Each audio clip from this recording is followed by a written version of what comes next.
In a time of tribulation, where the walls seem to have cracked and crumbled underneath you, what must you do for your kingdom when all you want to do is run and find help? You travel the darkened fields in search for an answer, but you're not alone. You find another castle crumbling and another ruler seeking for help. Lost within the gaze of a doppelganger identity, you seek to help rebuild each other's castle. But what happens when both parts intertwine too emotionally? Something you already had and felt strong having throughout the future, lost within the ideology of a brand new light. You infatuate yourself into this life, doing everything you can to keep it close to you, feeling like everything you had was dying and in desperate need of a bright new future. You find later down the line that what you sought was already there in front of you.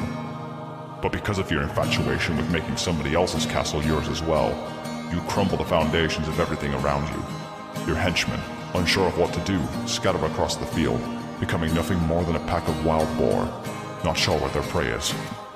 Your counselors, giving you the very thing you needed to stay strong, but at the end of the day, did you really want to be proven wrong again? Your ideology of making things right set you on an egocentric adventure to try and rectify this yourself.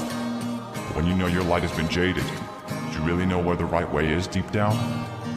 You meet at a crossing point, where everyone around you is trying to fix things without their ruler, creating a new empire for themselves, but can only find so much wrong with it when they realize they were the very thing that kept the castle going.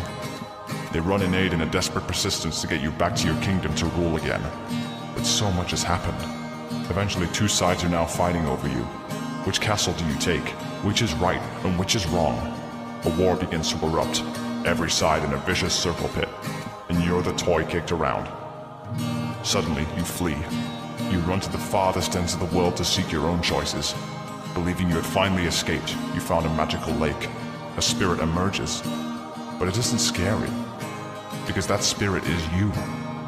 Trying to talk to yourself, trying to find the things that went wrong, the things that went right.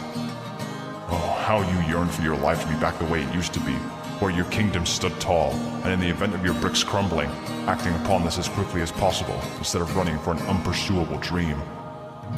The realization, the epiphany, the very things around you already building back the past for themselves. You are given the most powerful sword you've ever seen. A magical weapon that when pushed into the ground and into the belly of the beast, turns everything back to the way it was. Your kingdoms are stronger again, but everything that you ever learned about the future stays with you. What does this mean to you, fellow traveler?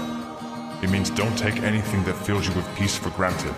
If a dark shadow is emerging over this once peaceful land, cast it away with everything you've got.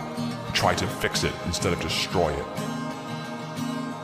Don't let yourself get caught up in somebody else's life when you have your very own to live.